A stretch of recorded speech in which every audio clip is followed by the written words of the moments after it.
কিছু বলবে। এই পুকুরটা কতদিন ধরে হয়েছে? এই পুকুরটা বিগত 4 সাল চলছে, 4 সাল ধরে মাছের চাষাবাদ চলতেছে। তার মধ্যে 2বার বিক্রি করা হচ্ছে আর এই বছর বিক্রি করা হবে। আমাদের এখনো আরো 1-1.5 মাস পর জেলে আনা হবে, জেলে আনার পর জেলে মাছ দেখবে, মাছ দেখার পর দরদাস্ত হবে, তারপরে বেচা কেনা হবে। আশা করি যে কয় বছর মাছ ধরছি তার চেয়ে এই বছর অনেক বেশি পরিমাণের চকের যে শিং, মাগুর, কই, শৈল এইসব মাছ আছে এবং আমাদের তো পোনা মাছ দিয়ে আছে এবং রুই মাছ, কাতল মাছ, সিল্ক কাপ, গ্লাস কাপ এসব ধরনের মাছ এই পুকুরে চাষ করা আছে এবং চকের যাবতীয় যে পোনা আবাদি এবং বন্য প্রাণী মাছ সব মাছ এই পুকুরে আসে।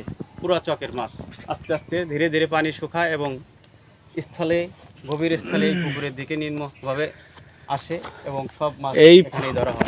ভাই এই পুকুরের মালিক কি দেশে থাকে নাকি বাইরে? পুকুরের মালিক ভাই দেশে আছে, বাহিরে আছে, মানে আগে আগে তো মনে করেন এককভাবে ছিল, এখন পরিবার বিভিন্নভাবে, যেমন যুদ্ধ হওয়ার কারণে যার যার আলাদা, কেউ বিদেশে আছে, কেউ দেশে আছে, এককভাবে নাই আর কি, ভাগের।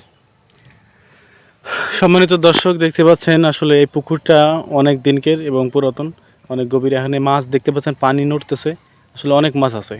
এই পুকুরে কি গোসল টোসল করে ভাই? হ্যাঁ, এই বাড়ির মানুষ গোসল করে, আমরা কখনো কাউকে কিছু বলি নাই।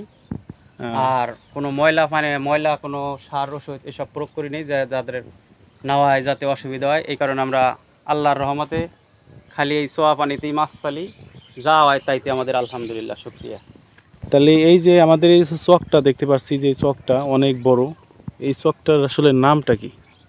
এই চকটা আসলে তো আশপাশে দিয়ে সব গ্রাম দিয়েই চক বলে, কিন্তু আমাদের এলাকায় যেটা বলে সেটা বলে নারায়ণদের চক, ওদিকে আগায় গেলে বলে কামদের চক, ওদিকে আগায় গেলে বলে শিবপুরের চক। এভাবে এখান থেকে দূরত্ব সালতা পর্যন্ত একটা বৃহত্তম চক, এই বৃহত্তম নামেই চেনে যে সালতা।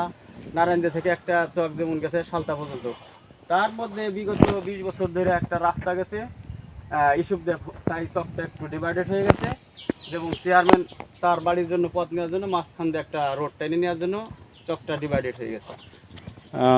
ভাই আসলে চকটা যে দেখতে পাচ্ছি কলাম, ওই পুনাই কলাম কোনো গাছ দেখা যাচ্ছে না, অনেক বড় তাই চকটা। জি জি, হ্যাঁ অনেক বড়, বিশাল বড়। ভাই এই যে লম্বা লম্বা যে ধান দেখতেছি, এই ধানটা কি ধান? এটা বলছে আমার সেকেন্ড কাকা, বলছে এটা শিশুমতি ধান। শিশুমতি ধান গাছ এতগুলো বড় হয়, বট গাছের মতো লম্বা লম্বা? হ্যাঁ বলছে, সে আমি জিজ্ঞাসা করছিলাম, বলছে যে শিশুমতি ধান। তা যাই হোক, আসলে খুব ভালো লাগতেছে। তাহলে আমরা এই দিকটা একটু সামনে আগে হাতাল দিয়ে, যে আসলে মাঠটা একটু দেখাবো ঘুরিয়ে, যে মাঠটা কত বড় আয়তন। আমরা অনেক সময় ভিডিওতে দেখি অনেক মাঠ, যে মাঠগুলো আসলে ছোট বড় লাগে, কিন্তু যে আমরা যে মাঠে আসছি, আমি আর ভাই আসছি, সেই মাঠটা মানে আয়তনটা অনেক বড়। আসলে আমি নিজে অবাক, মানে ওই কোনো দেখা যাচ্ছে না, গাছ কয়টা আছে তাও দেখা যাচ্ছে না, বোঝা যাচ্ছে না, মানে এত দূরত্ব। দেখেন আমি ক্যামেরায় দিয়ে আপনাদের জুম করে দেখাচ্ছি, মানে অতটা হবে না।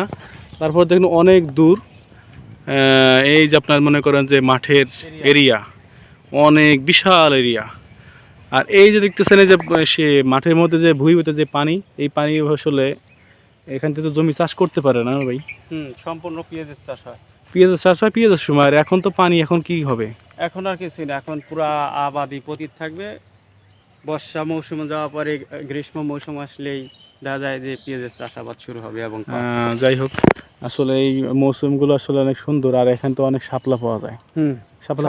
সকালের দিকে শাপলা পুরা চক দেখা যায় সাদা, এখন কস্তুরি ফুল দেখা যাচ্ছে, কিন্তু রাতে ছাড়া তো আর শাপলা ফোটে না। সম্মানিত দর্শক, আসলে আপনাদের দেখাইতে পারলাম না, এখন শাপলা ফোটে নাই। সকালবেলা এই চক বলছে আসলে সাদা হয়ে যায়, তাহলে বোঝেন কত শাপলা হয়।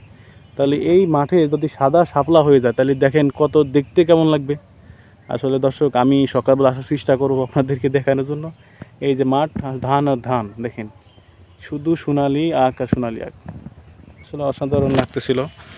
তো আমরা এই যে ধানটা দেখতেছেন, এই যে ধান, ধানটা আসলে অনেক সুন্দর, ভালো ধান, কিন্তু এই ধানের ফলন ভালো না ভাই?